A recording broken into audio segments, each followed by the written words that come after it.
Hello everyone. तो फिर आज हम लोग सॉल्यूशन करने वाले हैं केमिस्ट्री यानी कि जो रसायन शास्त्र आपका मैट्रिक परीक्षा के लिए है बच्चों। इसमें प्रमुख रूप से हम लोग आज 20 इंपॉर्टेंट ऑब्जेक्टिव प्रश्नों को देखेंगे। ये आपका सेट संख्या 6 है यानी कि ये आपका छठा सेट है बच्चों। ठीक है, बहुत ही इंपॉर्टेंट प्रश्न है। सारे प्रश्नों का आंसर देने का प्रयास कीजिएगा। जो भी प्रश्न आपसे नहीं बनेगा उसका आप लोग क्या करेंगे, आप लोग स्क्रीनशॉट खींच लेंगे या फिर आप लोग अपने नोट कॉपी में नोट डाउन कर लेंगे।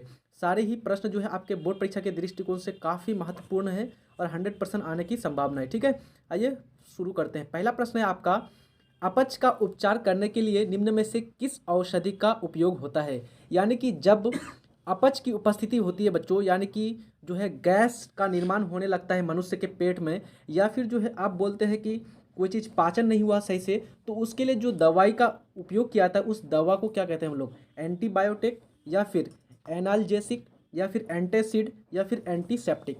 तो मैं यहाँ पर आपको बता दूँ बच्चों, यहाँ पर जो आपका अपच का जो स्थिति बनता है पेट में एसिड बढ़ने के कारण, जब पेट में अम्ल की मात्रा ज़्यादा हो जाती है इसलिए वहाँ पर क्या होता है बच्चों, अपच यानी कि गैस बन जाता है। तो उसको समाप्त करने के लिए क्या किया जाता है, डॉक्टर लोग क्या करते हैं, एंटासिड यानी कि एसिड के विपरीत, यानी कि एसिड को समाप्त करने के लिए करने वाले गैस यानी कि टेबलेट को देते हैं। जैसे आप लोग लेते होंगे एसिलोक टेबलेट या फिर अन्य कोई दूसरा टेबलेट देते हैं, या फिर आप लोग क्या करते हैं, इनो या फिर मिल्क ऑफ मैग्नीशिया का घोल पीते हैं। तो इस पे मुख्य रूप से यहाँ पर कौन सा ऑप्शन सही हो जाएगा, सी ऑप्शन आपका राइट हो जाएगा। अगला प्रश्न है CaOCl2 यानी कि कैल्शियम हाइपोक्लोराइड इसको बोलते हैं। ठीक है बच्चों, तो ये जो यौगिक है इसका प्रचलित नाम क्या होता है, यानी कि क्या है इस यौगिक का प्रचलित नाम आपको बताना है, जो कि आपका काफी प्रसिद्ध नाम है, इस बताना है। Bleaching powder, plaster of Paris, विरंजक चूर्ण या फिर आपका जिप्सम। तो ध्यान रखिएगा बच्चों, यहाँ पर जो है ब्लीचिंग पाउडर इसका जो है प्रचलित नाम है। ठीक है, बहुत ही ज़्यादा लोग यूज करते हैं ब्लीचिंग पाउडर। तो यहाँ पर ए ऑप्शन आपका राइट हो जाएगा। 2012 में ये प्रश्न आपका पूछा हुआ है। अगला प्रश्न है, सोडियम क्लोराइड के जलीय विलयन से विद्युत धारा प्रवाहित करने पर यह वियोजित होकर NaOH बनाता है। तो इस प्रक्रिया को क्या कहते हैं। यानी कि जब NaCl सोडियम क्लोराइड को लेंगे और इसमें क्या करेंगे बच्चों, इसको जल में मिला देंगे, जल में घोल देंगे और फिर उसमें विद्युत धारा पास करेंगे तो वो टूटने लगता है और टूट करके बनता है NaOH, जिसको बोलते हैं हम लोग क्षार। NaOH क्या है बच्चों, आपका क्षार है, क्योंकि इसमें क्या है, हाइड्रो ऑक्साइड है। तो जब ये NaOH जो बनता है तो प्रमुख रूप से ये जो प्रक्रिया होगा, इस प्रक्रिया को हम लोग क्या कहेंगे, कलोड़ क्षार प्रक्रिया अभिक्रिया या फिर कलोड़ अभिक्रिया, वियोजन अभिक्रिया या फिर इसको बोलते हैं संयोजन अभिक्रिया। तो देखिए बच्चों, प्रमुख रूप से यहाँ पर क्लोरीन और NaOH का निर्माण होता है, इसलिए इसको बोलते हैं, क्लोरीन से क्लोर को ले लेता है और क्षार यानी NaOH क्या था, आपका क्षार था, इसलिए इसका नाम देते हैं कलोर क्षार अभिक्रिया या फिर इसको बोलते हैं कलोर एल्कली विधि। ठीक है बच्चों, चलिए अगला प्रश्न है। ये भी प्रश्न आपका बहुत इंपॉर्टेंट था, जो आपका 2014 में ये प्रश्न पूछा हुआ है। अगला प्रश्न है, मैग्नीशियम रिबन का जलना किस प्रकार की अभिक्रिया है। यानी कि जब मैग्नीशियम को आप जलाएंगे, Mg इसको जब जलाएंगे तो ये किस प्रकार की अभिक्रिया होगी, उष्मा शोषी अभिक्रिया, ऑक्सीकरण अभिक्रिया, उष्मा क्षेपी अभिक्रिया या फिर आपका अपघटन अभिक्रिया। तो देखिए बच्चों, प्रमुख रूप से ध्यान रखिएगा, यहाँ पर जो मैग्नीशियम को जलाएंगे तो वहाँ पर क्या होगा, ऑक्सीजन के साथ इसका संयोग कराएंगे, ऑक्सीजन के साथ संयोग कराएंगे मतलब यहाँ पे क्या होगा, ऑक्सीकरण अभिक्रिया होगा। तो राइट ऑप्शन क्या हो जाएगा, बी ऑप्शन यहाँ पर हो जाएगा। अगला प्रश्न है, किसका उपयोग विद्युत तारों को जोड़ने में किया जाता है। यानी कि जब दो तार अलग हो जाते हैं तो उन दोनों तारों को जोड़ने के लिए किस जो है मिश्र धातु का प्रयोग किया जाता है, सोल्डर या फिर स्टील या फिर गन मेटल या फिर उपधातु का। तो ध्यान रखिएगा, यहाँ पर जो आपका वेल्डिंग करने के लिए प्रयोग किया था बच्चों, वो होता है आपका सोल्डर। आप लोग तो देखे होंगे सोल्डर, यानी कि जब भी आप किसी गैरेज में जाएंगे, किसी वेल्डिंग वाले के पास जाएंगे, तो वो जो प्रमुख से दो लोहे को या दो तारों को या दो अन्य चीज़ों को जोड़ने के लिए जो प्रयोग करता है बच्चों, तो उसको बोलते हैं सोल्डर। सोल्डर जो बनता है बच्चों, ये सीसा और टीन का मिश्र धातु होता है। सीसा एक होता है, सीसा और एक होता है आपका इसमें टीन, यानी कि SN बोलते हैं सीसा को, ये टीन को, और जो है PB बोलते हैं सीसा को। तो यहाँ पर बन गया प्लम्बम और स्टेनम। ठीक है, अगला प्रश्न है आपका, लौह परीक्षण में सोडियम का रंग कैसा होता है। यानी कि जब सोडियम को जलाया जाता है, लौह परीक्षण किया जाता है, तो उस समय जो है सोडियम का जो रंग होता है वो किस रंग का होता है, काला, लाल, सुनहरा या फिर आपका नीला। तो ध्यान रखिएगा, यहाँ पर बनता है गोल्डन कलर यानी कि आपका सुनहरा सुनहरा रंग। ठीक है, तो यहाँ पर कौन सा ऑप्शन सही हो जाएगा, सी ऑप्शन सही हो जाएगा। मैं आपसे रिक्वेस्ट करूंगा, अगर आप लोग चैनल में नए हैं बच्चों तो प्लीज़ सब्सक्राइब कर दीजिएगा और जो है अपने दोस्त यार को जल्दी से शेयर भी कर दीजिएगा वीडियोस को। चलिए अगला प्रश्न है, बहुत ही सिंपल प्रश्न है, ये भी प्रश्न आपका 2017 में पूछा हुआ है। ध्यान रखिएगा, कैल्शियम की परमाणु संख्या कितनी है, 11, 23, 29 या फिर 20। तो देखिए बच्चों, कैल्शियम जो है ये आपका धातु है और इसकी परमाणु संख्या जो है आपका 20 है। देखिए कुछ ऐसे तत्व हैं बच्चों, कुछ ऐसे परमाणु हैं जिसके परमाणु संख्या बार बार आपको पूछा जाता है। ध्यान रखिएगा, सबसे पहले आप लोग लिख लीजिएगा हाइड्रोजन को एक नंबर में। हाइड्रोजन का परमाणु संख्या 1 होता है, और एक होता है आपका हीलियम, इसका होता है 2। ऑक्सीजन, इसकी परमाणु संख्या होती है 8। उसके बाद आपका क्लोरीन, क्लोरीन की परमाणु संख्या होती है 17। सोडियम, सोडियम का परमाणु संख्या होता है 11, ये भी पूछा गया है आपका एक बार। कैल्शियम, कैल्शियम का होता है 20। उसके बाद एक बार ये भी लिख लीजिएगा लोहा यानी कि आयरन, आयरन का होता है 26। ये सारे प्रश्न आपका प्रमुख रूप से जो है पूछा हुआ है आपका परमाणु संख्या के यानी कि दृष्टिकोण से। चलिए अगला प्रश्न है, उत्प्रेरक अभिक्रिया गति को क्या करते हैं? बढ़ा सकते हैं, घटा सकते हैं, परिवर्तित कर सकते हैं, या फिर आपका कोई भी प्रभाव नहीं कर सकते हैं। तो जब भी उत्प्रेरक का उपयोग किया जाता है बच्चों अभिक्रिया में, तो चाहे तो अभिक्रिया की क्या करते हैं, गति को बढ़ाएगा, चाहे तो वो गति को घटाएगा। तो यहाँ पर दोनों कर सकता है, चाहे तो घटा भी सकता है या फिर बढ़ा भी सकता है। तो यहाँ पर ऑप्शन कौन सा सही हो जाएगा? सी ऑप्शन सही हो जाएगा, यानी कि परिवर्तित कर सकता है, बदल सकता है। अगला प्रश्न है, आयोडीन को निम्नलिखित में से किस द्रव में घोलने से टिंचर आयोडीन बनता है? यानी कि जब आयोडीन जो नमक होता है बच्चों, इसको कौन सा द्रव में जब घोलेंगे आप, तब यहाँ पर निर्माण होगा टिंचर आयोडीन का। तो ध्यान रखिएगा, यहाँ पर है आपका कार्बन टेट्राक्लोराइड, यानी कि कार्बन टेट्राक्लोराइड जब इस द्रव में आप आयोडीन को मिलाएंगे तो वहाँ पर निर्माण होगा टिंचर आयोडीन का। तो यहाँ पर ध्यान रखिएगा, जो आपका कार्बन टेट्राक्लोराइड होता है तो इसका सूत्र होता है CCl4। क्या होता है बच्चों? CCl4, यानी कि कार्बन और क्लोरीन कितना है? 4 है, तो 4 के लिए क्या यूज करते हैं? टेट्रा, तो कार्बन टेट्राक्लोराइड। अगला प्रश्न है आपका, बहुत ही इंपॉर्टेंट प्रश्न है आपका, खाना बनाते समय यदि बर्तन की तली बाहर से काली हो रही है तो इसका मतलब क्या है? ये भी प्रश्न आपका पूछा हुआ है, ठीक है। यानी कि जब आप लोग खाना निर्माण करते हैं या फिर खाना बनाते हैं, है ना, खास करके जो मम्मी लोग जो बनाती है बच्चों किचन में, तो वहाँ पर क्या होती है, कुछ बर्तनों के तली में यानी कि नीचे में प्रमुख रूप से वहाँ पर काला जो पड़ जाता है, यानी कि उसको क्या बोलते हैं हम लोग अपने भाषा में कालचून बोलते हैं ना। तो वो जो पड़ जाता है काला होकर के, तो उसका मतलब क्या है? इसका मतलब मुख्य रूप से आपको पूछ रहा है, भोजन पूरी तरह से नहीं पका है, या फिर ईंधन पूरी तरह से नहीं जल रहा है, या फिर ईंधन आद्र है, या फिर ईंधन पूरी तरह से जल रहा है। तो देखिए बच्चों, जब वहाँ पर काला पड़ेगा तो यहाँ पर प्रमुख रूप से ये आपको बता रहा होगा कि ईंधन पूरी तरह से नहीं जल रहा है, ठीक है।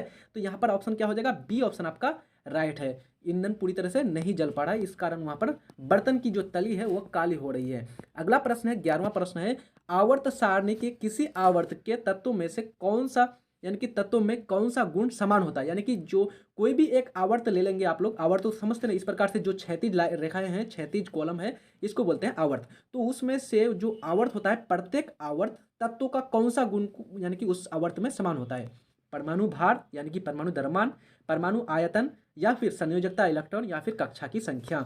तो ध्यान रखिएगा, अगर बच्चों आवर्त संख्या 1 हो तो उसमें होगा 1 कक्षा, यानी आवर्त संख्या अगर 2 है तो कक्षा कितना? कक्षों की संख्या 2। अगर आवर्त संख्या 3 है तो वहाँ पर कक्षों की संख्या 3 हो जाएगा। तो इस प्रकार से हमको ये पता चल रहा है कि जब भी कोई आवर्त लेंगे तो उसमें रहने वाले जितने भी तत्व होंगे, सभी का जो प्रमुख रूप से कक्षों की संख्या जो होगी वो समान होगी, इसलिए यहाँ पर राइट ऑप्शन डी हो जाएगा। अगला प्रश्न है, जिस न्यूनतम ताप पर कोई पदार्थ जलना प्रारंभ होता है उसे कहते हैं ज्वलन ताप, क्रांतिक ताप, क्वथनांक ताप, या फिर गलनांक ताप। यानी कि कोई एक न्यूनतम ताप ले लिए और उस पर कोई पदार्थ जलना शुरू करता है तो उसको हम लोग क्या बोलते हैं बच्चों?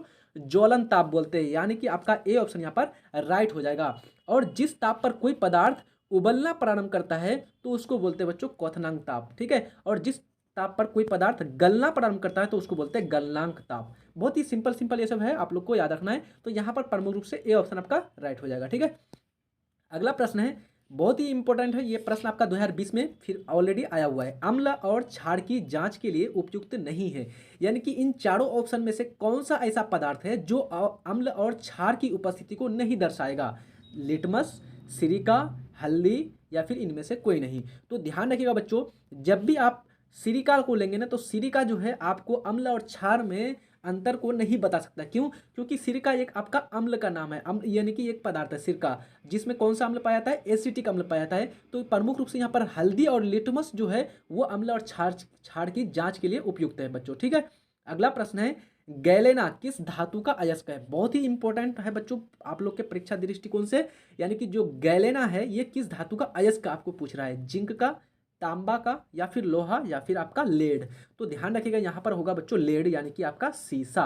लेड का अयस्क को कहते हैं गैलेना, और इसका सूत्र होता है, आप लोग लिख लीजिएगा, सूत्र होता है PbS, लेड सल्फाइड, PbS। ठीक है बच्चों, चलिए अगला प्रश्न है, 1 ग्राम सोने से कितना लंबा तार बनाया जा सकता है। यानी कि अगर आप 1 ग्राम सोना खरीद करके लिए और उसको अगर पतला कर रहे हैं, लंबा खींच रहे हैं तार के रूप में, तो कितना लंबा तार बना सकते हैं, 2 किलोमीटर या फिर 50 मीटर या फिर 1 किलोमीटर या फिर 25 मीटर। तो 1 ग्राम सोने से बच्चों 2 किलोमीटर लंबी तार खींची जा सकती है, बनाई जा सकती है, बहुत ही पतला होकर के, इसलिए ए ऑप्शन यहाँ पर राइट हो जाएगा। और यहाँ पर बच्चों प्रश्न घुमा करके पूछा जाता है कि जब भी किसी धातु को खींचकर लंबा तार बनाया जाता है तो इस प्रक्रिया को या फिर इस गुण को धातु के क्या कहते हैं। तो ध्यान रखिएगा, इसको बोलते हैं तन्यता। यानी कि तन्यता किसको बोलते हैं, तो धातु को खींच करके पतला तार में परिवर्तित करना। अगला प्रश्न है, एल्यूमिनियम कार्बाइड जल से अभिक्रिया कर क्या देता है। यानी कि जब एल्यूमिनियम कार्बाइड ये जल के साथ अभिक्रिया करती है तो ये अभिक्रिया करके क्या देता है, मिथेन, एथेन, एथेनॉल, एथेन या फिर आपका एथाइन। तो यहाँ पर देता है बच्चों एथेन। ध्यान रखिएगा, यहाँ पर सी ऑप्शन आपका राइट हो जाएगा। क्यों, क्योंकि यहाँ पर एल्यूमिनियम कार्बाइड है बच्चों, यहाँ पर एल्यूमिनियम कार्बाइड और H2O यहाँ पर प्रमुख रूप से हाइड्रोजन को ले लेगा और कार्बन दोनों मिला करके एथेन का निर्माण कर देगा। अगला प्रश्न है, कार्बोक्सिलिक अम्ल में निम्न में से कौन सा समूह विद्यमान होता है। यानी कि कोई भी एक अम्ल लेंगे और वो कैसा होना चाहिए, कार्बोक्सिलिक अम्ल होना चाहिए, कार्बोक्सिलिक। तो यहाँ पर जो समूह होगा, वो ग्रुप जो होगा वो कौन सा होगा, बॉन्ड COOR या फिर यहाँ पर चारों ऑप्शन देख लीजिए, bond OH, bond COOH, bond CH। तो ध्यान रखिएगा बच्चों, यहाँ पर होगा बॉन्ड COOH। यानी कि कार्बोक्सिलिक अम्ल अगर को पहचानना है तो लास्ट में COOH मिलना चाहिए उसमें। ठीक है, जैसे मैं बताऊं आपको HCOOH, ये किसका हो, तो इसको बोलते हैं फॉर्मिक अम्ल। यानी कि इसको मैथोनिक अम्ल भी बोलते हैं, जो चींटी के डंक में पाया जाता है, सांप के डंक में पाया जाता है या फिर आपका मधुमक्खी के डंक में पाया जाता है।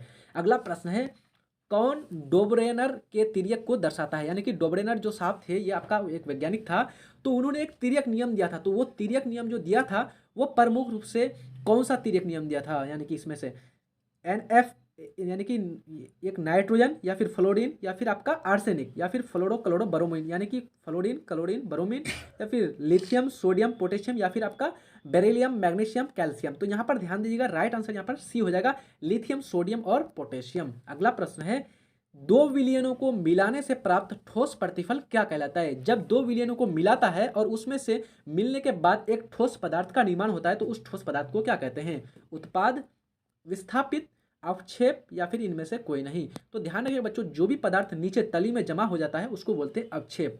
ठीक है, तो यहाँ पर राइट ऑप्शन सी हो जाएगा। लास्ट प्रश्न है, इससे पहले मैं आपसे रिक्वेस्ट करूंगा, अगर आप लोग चैनल में नहीं हुए हैं तो पहले सब्सक्राइब कर दीजिए। लास्ट प्रश्न है, अपघटन अभिक्रिया का दूसरा नाम क्या है। यानी अपघटन जो अभिक्रिया है इसका दूसरा नाम बताना है आपको, वियोजन अभिक्रिया, संश्लेषण अभिक्रिया, प्रतिस्थापन अभिक्रिया या फिर अपचयन अभिक्रिया।